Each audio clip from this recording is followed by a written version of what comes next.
오늘 말씀은 누가복음 9장 37로 43절까지입니다.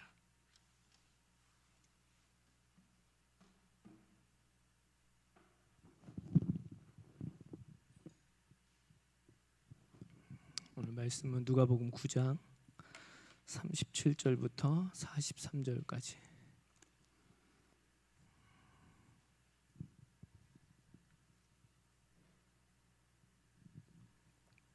그 전에 광고 한 가지 좀 전해드릴게요.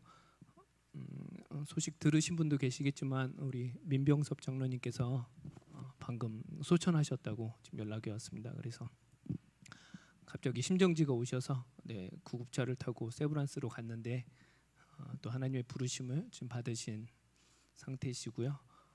지금 유가족들을 좀 위로해 주시는 기도해 주셨으면 감사하고, 특별히 지금 빈소가 없다고 합니다.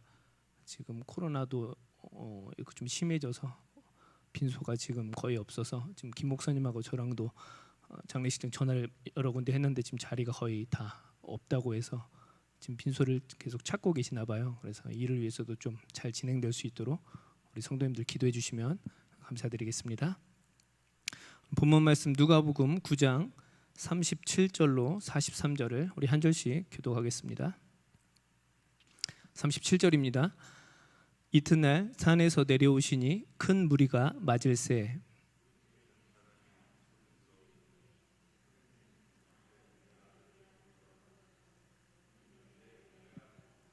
귀신이 그를 잡아 갑자기 부르짖게 하고 경련을 일으켜 거품을 흘리게 하며 몹시 상하게 하고야 겨우 떠나가나이다.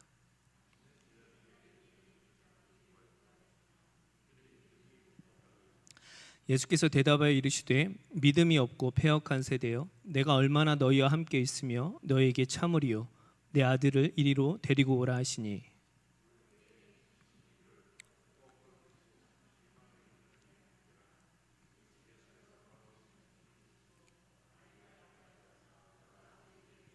함께 읽습니다. 사람들이 다 하나님의 위엄에 놀라니라. 아멘. 할렐루야. 오늘 말씀 제목은 바르게 알기라는 제목으로 말씀을 좀 나누려고 합니다. 우리 옆에 분들하고 인사할까요? 주님의 이름으로 축복합니다. 네. 또 우리 교회 표어 있죠? 믿음대로 열심히 삽시다. 이렇게 인사하겠습니다. 믿음대로 열심히 삽시다. 네, 감사합니다. 그 단어 중에 왜곡하다라는 단어가 있습니다. 왜곡하다라는 단어 들어보셨죠? 왜곡하다라는 뜻은 어떤 사실과 다르게 해석하는 걸 왜곡하다라고 합니다. 그러니까 어떤 사실이 있는데 그거랑 전혀 다른 이해와 해석을 하는 것을 왜곡하다라고 이야기를 합니다. 그래서 요즘에는 왜곡되는 것 중에 대표적인 게 사진이에요. 사진. 요즘에 핸드폰에 이렇게 사진을 찍지만 어플이라고 하죠. 그러니까 사진 찍는 어플들이 있어서 얼굴을 되게 젊어 보이게 나오게 할 수도 있고, 이런 뾰루지 같은 것도 안 나오게 이렇게 하는 사진 기능이 있어요. 아세요? 혹시 해보셨어요? 권사님들도 혹시 해보세요? 알겠죠? 어플 알려드릴게요. 그러면 자신의 지금 나이보다 한 20년은 젊게 사진이 나오는 거죠. 그리고 사람들은 실제적으로 그런 사진을 또 올려요. 프로필로, 핸드폰에. 그러니까 남들이 볼 땐 되게 젊어 보이는데 실제로 만나면 어떻게 해요? 다른 사람의 얼굴이 나오는 거죠. 이것 때문에 실제적으로 면접을 보거나 할 때 많은 친구들이 증명사진을 찍을 때도 이런 뽀샵 처리를 해서 요즘에는 얼굴이 실제로 봐야 얼굴을 알지 사진으로는 얼굴 구분이 안 가는 시대가 되었습니다. 그러니까 이 사진이 결국 어떻게 된 거예요? 사실과 다르게 왜곡된 거죠. 이런 것을 왜곡되다라고 이야기를 합니다. 우리가 태초에 하나님께서 사람을 만드셨을 때도 사람들이 이렇게 왜곡되는 삶을 살기 시작합니다. 특별히 아담과 하와가 말씀을 왜곡되게 해석을 하죠. 창세기 2장 17절에 보면 선악을 알게 하는 나무의 열매는 먹지 말라, 내가 먹는 날에는 반드시 죽으리라 하시니라. 하나님께서는 정확한 말씀을 주셨지만 마귀는 이것을 살짝 교묘하게 틀었죠. 죽는다 안 죽는다? 죽을 까로 바꿉니다. 그래서 창세기 3장 3절에 동산 중앙에 있는 나무의 열매는 하나님의 말씀에 너희는 먹지도 말고 만지지도 말라, 너희가 죽을 까노라 하셨느니라. 다르죠? 하나님께서는 죽는다고 말씀하셨지만 인간은 사탄의 유혹에 빠져서 그것을 어떻게 해요? 말씀을 왜곡하게 된 거죠. 사실과 조금 다르게 변경을 한 거죠. 이런 것을 왜곡하다라고 이야기를 합니다. 그래서 우리가 삶을 살아가는 데 있어서, 특별히 믿음으로 삶을 살아가는 데 있어서 하나님을, 특별히 주님께서 허락하신 이 말씀을 바르게 하는 것은 그러니까 더 중요한 거예요. 수많은 이단들이 하나님의 말씀을 어떻게 해요? 왜곡되게 해석을 합니다. 근데 마치 사람들은 그 왜곡된 말씀이 진리인 것처럼 믿고 살아가죠. 그것을 뭐라고 이야기해요? 이단이라고 이야기를 하는 거죠. 갈수록 말세이고 수많은 이단들이 우리를 말씀으로 유혹하고 넘어뜨릴 겁니다. 예수님께서도 40일을 굶주리시고 나서 성령에 이끌려 광야로 가셨고, 광야로 갔을 때 누구한테 시험을 당하죠? 마귀 사탄한테 시험을 당합니다. 몇 가지요? 3가지를 당하는데, 그때 사탄이 하는 이야기가 하나님의 말씀을 가지고 인용해서 시험을 합니다. 그만큼 수많은 말씀의 왜곡들이 사탄을 통해서 우리들한테 유혹이 되고 우리를 시험에 빠뜨리는 시대가 되었다는 거. 그러니까 우리가 말씀을 왜곡하는 건 정말로 큰 실수를 하는 거고, 그러기 위해서라도, 그렇지 않기 위해서라도 우리는 하나님의 말씀을 더욱더 어떻게 해요? 바르게 알아야 되는 거죠. 오늘은 이와 관련된 말씀을 본문을 통해서 좀 살펴보려고 합니다. 오늘 사건은 우리 아주 간단한 사건이에요. 어떤 사건이었냐면, 우리가 방금 읽은 누가복음 말씀은 한 사람의 아들이 이제 귀신이 들려서 어려움에 겪고 있었고, 그래서 그 어려움 겪은 사람이 예수님의 제자들을 불러다가 이 귀신 들린 병자를 좀 고쳐달라고 이야기를 합니다. 근데 제자들이 능히 했어요? 못했어요?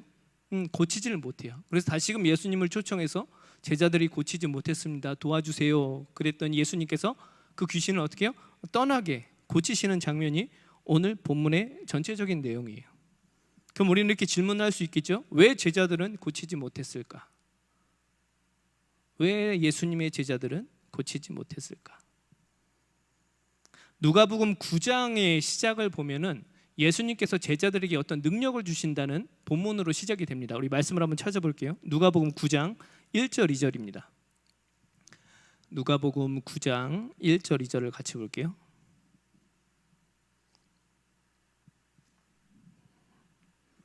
찾으셨어요? 네, 우리 한 목소리로 같이 읽어볼까요? 시작.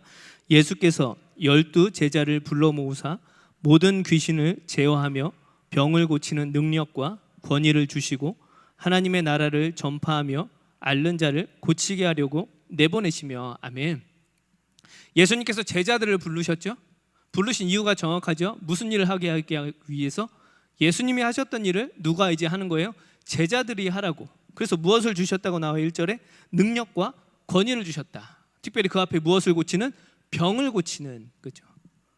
그러니까 귀신 때문에 병이 걸릴 수도 있고 일반적인 병일 수도 있고, 어쨌든 여러 가지 뭔가 이렇게 구속되고 앓고 있는 사람들을 하나님께서, 특별히 예수님께서는 제자들을 통해서 그 사역을 감당케 하신 거죠. 그러면서 제자들이 이제 누구한테 능력을 받았어요? 안 받았어요? 받았어요. 예수님으로부터 능력도 받고 권위도 받고 실질적으로 그 사역을 합니다. 제자들이. 누가복음 9장 6절을 보겠습니다. 6절 찾으셨어요? 같이 볼까요? 시작.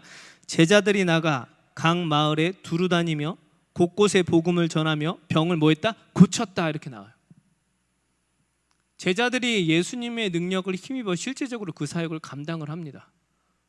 수많은 병자들, 눌린 자들, 아픈 사람들, 도움이 필요한 자들을 예수님의 능력으로 하나씩 해결해 주는 그런 역사를 맛보기 시작하는 게 제자들의 사역이었어요. 지금 이런 시대가 이제 된 거죠. 이런 사역이 또 펼쳐진 거예요. 그런데 그런 제자들이 오늘 본문에 와서는 갑자기 병을 고쳐요? 못 고쳐요? 못하는 거예요. 귀신을 갑자기 내쫓지 못하는 거죠. 왜 그런 상태가 된 것일까요? 분명히 그 일을 했었어요. 그러니까 제자들이 못한 게 아니었다고요? 실제적으로 그 일을 했었는데 갑자기 한 사건에 와서는 그 일이 갑자기 멈춰진 거예요. 오늘 본문 가운데 예수님께서 그러한 제자들의 모습에 대해서 한 번 더 설명을 하십니다. 그게 오늘 본문 누가복음 9장 41절이에요. 41절을 다시 볼까요? 오늘 본문 누가복음 9장 41절입니다. 그렇게 능력을 받았지만 아직까지 그 능력을 행하지 못하는 제자들에 대해서 예수님께서 한 번 더 말씀을 하십니다. 41절이에요. 우리 같이 볼까요? 시작. 예수께서 대답하여 이르시되 믿음이 없고 패역한 세대여, 내가 얼마나 너희와 함께 있으며 너희에게 참으리요, 내 아들을 이리로 데리고 오라 하시니. 예수님께서는 두 가지를 지적하십니다. 오늘 본문에 아까 보니까 예수께서 대답하여 이르시되 믿음이 없고 이렇게 나오죠. 지금 제자들한테 하는 이야기예요. 믿음이 없었다. 제자들이 그 일을 감당할 수 없었던 이유는 첫 번째 뭐예요? 믿음이 없었던 거죠. 네. 주님께서 주신 그 능력과 그런 권위를 결국에는 시간이 갈수록 뭐한 거예요? 믿지를 못한 거죠. 그 다음 한 번 더 말씀하시죠. 믿음이 없고 그 다음 단어가 뭐가 나와요?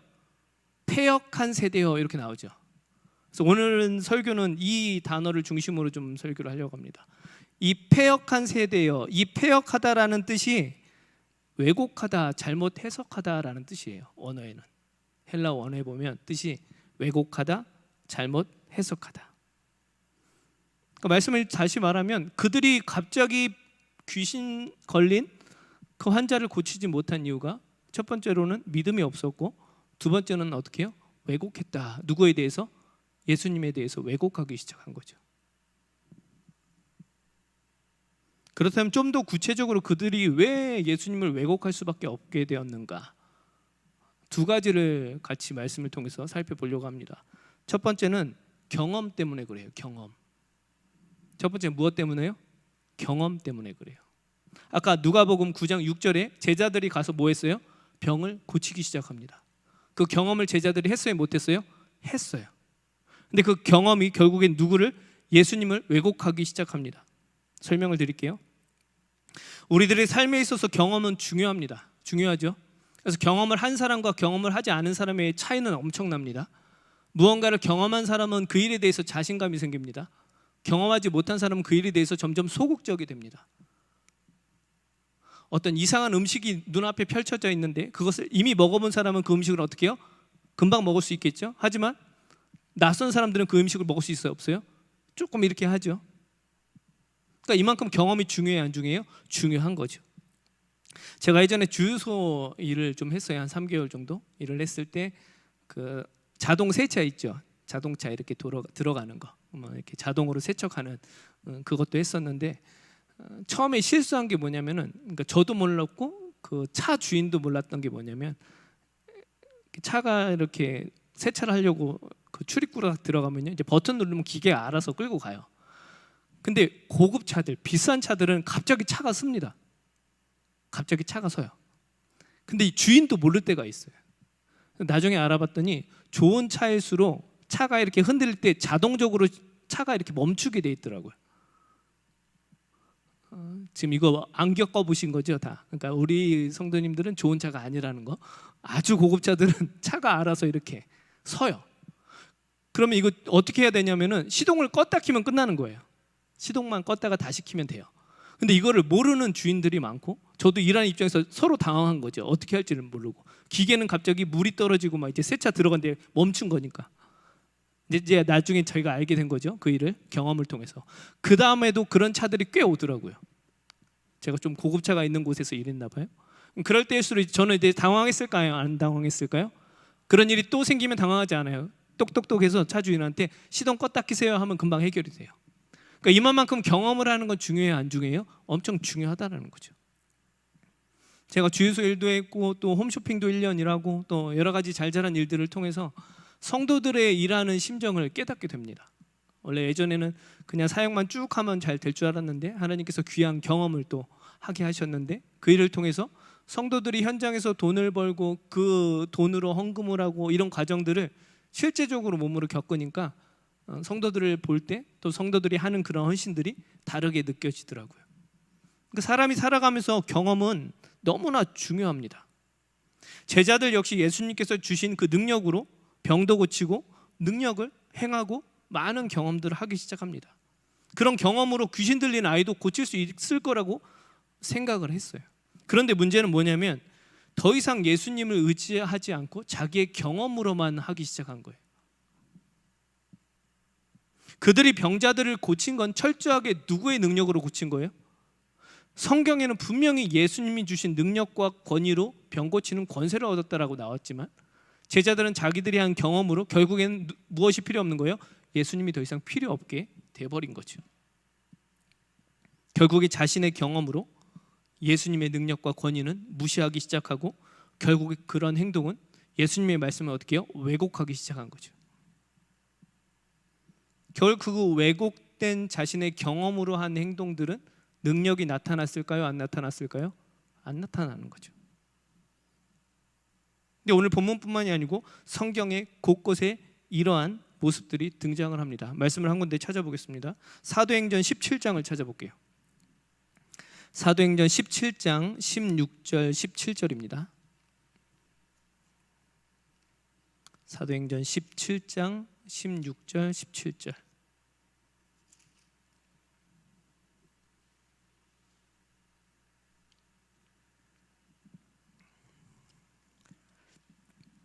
사도 바울이 사도행전에서 이제 수많은 사역을 감당할 때 한 곳에 도착을 하는데 그곳이 아덴이라는 곳입니다. 아테네라는 곳인데 그 전에 데살로니가도 갔었고 베레아 사람들도 만나고 이게 돌아다니다 전도 사역을 하다가 이제 아테네, 지금의 아테네라는 곳에 도착을 합니다. 찾으셨어요? 같이 읽어볼까요? 사도행전 17장 16절 17절이에요. 시작. 바울이 아덴에서 그들을 기다리다가 그 성에 우상이 가득한 것을 보고 마음에 격분하여 회당에서는 유대인과 경건한 사람들과 또 장터에서는 날마다 만나는 사람들과 변론하니, 이렇게 나오죠. 바울의 상태가 등장을 하죠. 16절 끝에 격분을 했다. 17절 뒤에 보니까 변론하기 시작했다. 아테네는 철학자들이 가득한 곳이었습니다. 아테네 철학자들이 소크라테스부터 해갖고 수많은 스토아과 우리가 예전에 학교 다닐 때 철학 시간 이때 배운 그 수많은 학파와 사람들이 있었던 곳이 아테네예요. 근데 사도 바울이 사역을 되게 잘했어요. 그런데 유일하게 사역에 실패한 곳이 이곳이에요. 아테네. 그 실패의 모습이 성경의 34절에 나와요. 사도행전 17장 34절. 물론 이것을 실패라고 보기는 좀 애매하지만 그래도 34절에 보면 몇 사람이 그를 가까이하여 믿으니 그 중에는 아레오바고 관리 디오누시오와 다말이라 하는 여자와 또 다른 사람들도 있었더라. 보니까 몇 사람이 그를 가까이했다. 수많은 사람들이 아테네에 있었는데 실제적으로 예수님을 영접한 사람은 성경에 몇 명이라고 이야기해요? 몇 사람. 실제적으로 사도 바울이 사역을 했을 때 수많은 사람들이 회개하고 돌아옵니다. 그런데 유독 어디만? 이 아테네라는 곳에서는 사도 바울이 그렇게 좀 흥왕된 전도 사역을 하지 못해요. 그 이유는 다시금 아까 16, 17절에 보면 사도 바울의 상태가 격분했다 이렇게 나오고요. 17절에 변론했다. 이건 무엇이냐면 거기 있는 수많은 철학가들과 또 이름도 없는 말도 안 되는 신들을 섬기는 그 우상 숭배자들에게 자기가 아는 하나님을 이해로서 어떤 말로서 싸워서 이기려고 했던 게 사도 바울의 방법이었어요. 이때가 그동안은 하나님의 능력으로 은혜로 이렇게 나아갔다면 이때는 자기의 그 경험과 자기가 알고 있는 수많은 지식으로 그들과 싸워서 이기려고 했던 게 잘못된 거였어요. 결국 사도 바울이 뭐예요? 자기가 했던 경험들, 자기가 알고 있는 지식의 그 경험들로 그 사람들을 어떻게 하면 이겨보려고 했던 거죠. 그 마음이 16절에 아까 나온 거예요. 격분했다. 우리가 전도도 하고 복음도 전할 때 경험해 보셨잖아요. 이게 이렇게 논쟁을 해서 다른 사람들을 설득하는 게 하나님의 말씀인가요? 하나님 말씀은 그냥 선포해요. 하나님은 살아계시고 하나님은 사랑이십니다. 그걸 구구절절 설명을 하고 어떻게든 설득시키고 변증하고 이 과정이 아니라고요. 하나님 말씀 그대로 선포되어지고 역사하시는 분은 누구세요? 하나님.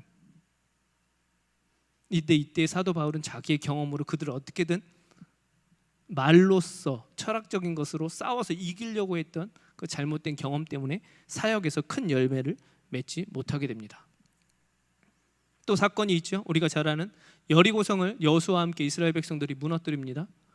자신의 힘으로 무너뜨렸어요? 그냥 하나님의 말씀에 순종해서 무너뜨렸어요? 말씀에 순종해서 뱅글뱅글 돌기만 한 거잖아요. 여리고성을 은혜로 무너뜨렸습니다. 그 다음 성이 어느 성이죠? 아이성입니다. 아이성은 여리고성보다 훨씬 작다고 성경에 기록이 되어 있어요. 작다. 근데 이때 성경에 이렇게 말씀을 합니다. 여호수아 7장 3절에 여호수아에게로 돌아와 그에게 이르되 백성을 다 올라가게 하지 말고 2-3천 명만 올라가서 아이를 치게 하소서. 그들은 소수이니 모든 백성을 그리로 보내어 수고롭게 하지 마소서 하므로. 이미 여리고성을 무너뜨린 그들은 자기들이 한 경험이 있잖아요. 여리고성 엄청 견고한 성을 무너뜨린 그 경험 때문에 조그매 보이는 이 작은 아이성은 자기들의 힘으로 그냥 할 수 있다고 생각한 거죠. 무엇이 그들로 순종을 왜곡하게 만든 거예요? 경험이. 결국엔 아이성은 어떻게 해요? 실패합니다. 나중에 돌아와서 다시금 기도하고 정비하고 나서 하나님께서 2, 3천 명만이 아니고 이스라엘 백성이 전체가 다 가서 그 아이성을 쓰러뜨리게 됩니다. 우리가 삶을 살아갈 때 경험은 아주 중요합니다. 그러나 그 경험이 하나님의 일을 방해할 때가 있다는 거죠. 우리가 교회에서 하는 모든 일들도 마찬가지입니다. 단지 그동안 해왔던 경험 때문에 여전히 그 일을 하고 있는지, 아니면 정말로 여전히 나는 하나님이 허락하시는 그 능력과 권위를 붙잡고 여전히 사역을 하고 있는지, 이거는 우리가 각자 점검해 볼 필요성이 있는 거죠. 사랑하는 성도 여러분, 우리 교회가 어떤 일들을 감당할 때 정말로 하나님께서 주신 순수한 마음으로 항상 사역을 감당할 수 있길 예수님의 이름으로 축복합니다. 우리의 경험 때문에 늘 했던 거니까 이건 이렇게 하는 거다, 저건 저렇게 하는 거다, 이런 일들이 없길 바라요. 이거 하나님께서 원하시는 일이 아니고, 하나님께서 원하시는 방법은 무슨 일을 하든 그 일이 매년 하는 것도 마찬가지로 그 일을 그냥 하는 것이 아니고 하나님께서 능력과 권위를 주셨기 때문에 하는 일로 나아갈 수 있길 예수님 이름으로 축원합니다. 그런 섬김과 그런 사역들이 우리 공동체 안에서 좀 많이 일어나길 예수님 이름으로 축복합니다. 첫 번째는 그런 경험들이 우리의 사역을, 또 하나님의 일을 왜곡하게 했다는 것. 두 번째는 또 그들이 무엇 때문에 그렇게 예수님의 말씀을 왜곡했을까? 두 번째는 욕심입니다. 욕심. 첫 번째는 경험, 두 번째는 욕심. 제자들은 예수님의 능력을 힘입어 하나님의 일을 감당했습니다. 그리고 예수님께서 그들에게 능력을 허락하신 것은 더 연약한 자들을 섬기게 하시기 위해서. 연약한 자들. 그래서 연약한 자들을 찾아가라고 하신 거잖아요. 고아와 과부와 가난한 사람들. 그런 돌보는 사역을 주님께서 원하셨던 거죠. 그리고 예수님께서도 실제적으로 예수님이 오신 이유에 대해서도 성경에 분명히 말씀을 하죠. 마태복음 20장 28절에 우리가 잘 아시는 말씀이에요. 인자가 온 것은 섬김을 받으려 함이 아니라 도리어 섬기려 하고 자기 목숨을 많은 사람의 대속물로 주려 함이니라. 예수님께서 오신 이유가 뭐라고요? 섬김 받으려고? 아니요, 섬기려고. 그럼 제자들을 불러서 보내신 이유도 뭐 한 거예요? 너희도 뭐 해라? 섬겨라. 누가복음 4장 18절에도 말씀하십니다. 주의 성령이 내게 임하셨으니 이는 가난한 자에게 복음을 전하게 하시려고 내게 기름을 부으시고 나를 보내사 포로된 자에게 자유를, 눈먼 자에게 다시 보게 함을 전파하며 눌린 자를 자유롭게 하고 주의 은혜의 해를 전파하게 하려 하심이라. 아멘. 예수님께서 철저하게 오신 이유는 무언가 눌리고 억눌리고 자유하지 못한 사람은 어떻게 해요? 그 속박으로부터 풀어주시기 위해서 오셨다는 거죠. 제자들한테도 그 사역을 감당케 하시기 원하셨고, 하나님께서 그렇게 파송을 하셨는데 제자들은 뭐예요? 욕심 때문에 그 일을 하지 못합니다. 내가 욕심이 생겨서 섬기지를 못한 거죠. 제자들은 그 능력으로 누군가를 섬겨야 됐고, 누군가 눌린 사람을 자유롭게 하는 사역을 감당해야 됐어요. 그런데 제자들의 상태가 그 뒤에 등장을 합니다. 누가복음 9장 46절을 보겠습니다. 누가복음 9장 46절.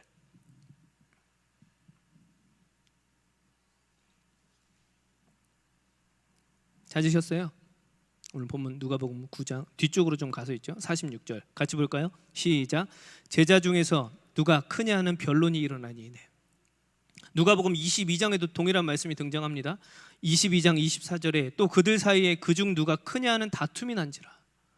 제자들이 무엇 때문에 싸워요? 누가 크냐, 이걸로 싸우기 시작한 거예요. 예수님이 어떤 능력을 주셨는데 제자들은 뭐 때문에 싸우는 거예요? 누가 크냐로 싸우고 있다고요. 그 욕심이 예수님의 말씀을 왜곡하게, 예수님의 사역을 왜곡하게 했다는 거죠. 예수님의 능력은 크기와 상관이 있을까요? 없을까요? 크기와 상관이 있을까요? 없을까요? 예수님이 어떤 사람한테는 일만한 능력을 주셨어요. 어떤 사람한테는 10에 관련된 능력을 주셨어요. 예수님이 볼 때는 1이 커 보여요? 10이 커 보여요? 계산하시죠. 똑같아요. 네. 믿음의 분량대로 예수님께서는 역사하십니다. 그 사람 믿음의 분량이 1이면 1 가지고 섬기게 하시는 거고, 그분의 믿음의 분량이 10이면 10으로 사역하게 하시는 거고. 크기와 상관이 있을까요? 없을까요? 없어요. 다 누구의 일이에요?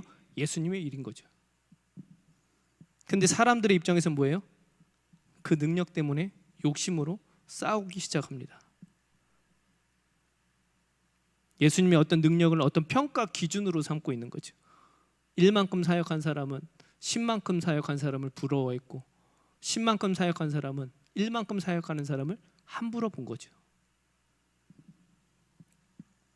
그래서 예수님의 성품을 닮아가지 못하게 방해하기 시작한 거죠. 우리 안에 있는 욕심들이 하나님의 일을 방해할 때가 있다는 거죠.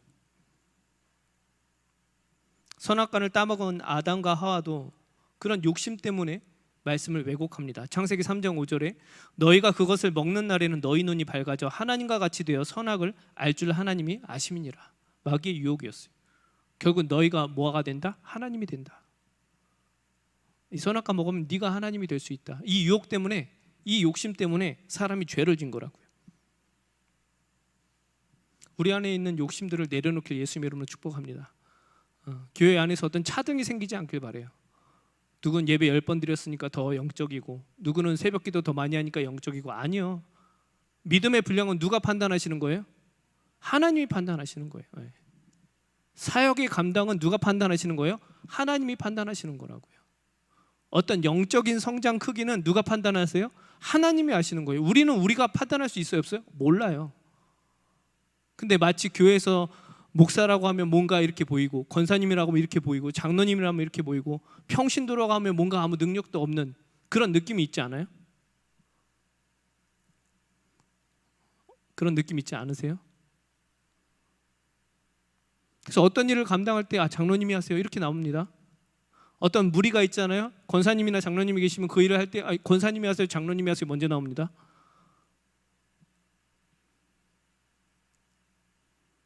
우리가 안 느낀다고 하지만 실제 생활에서는 그렇게 하는 거죠. 하나님 안에서는 다 같은데. 무엇 때문에 그렇다고요? 이런 욕심 때문에 그렇다는 거죠. 그러면 이렇게 우리가 왜곡된 삶을 살지 않기 위해서는 어떻게 해야 될까? 우리가 말씀의 왜곡, 예수님이 허락하신 모든 능력에 대한 왜곡의 삶을 살지 않기 위해서는 어떻게 해야 되는 걸까요? 오늘 본문 말씀이 마가복음에도 기록이 되어 있습니다. 그리고 예수님께서는 그 마가복음에서 아주 중요한 말씀을 하십니다. 말씀을 찾아볼게요. 마가복음 9장 28절 29절입니다. 아까 우리 누가복음을 읽었지만 마가복음을 가봅시다. 마가복음 9장 28절 29절.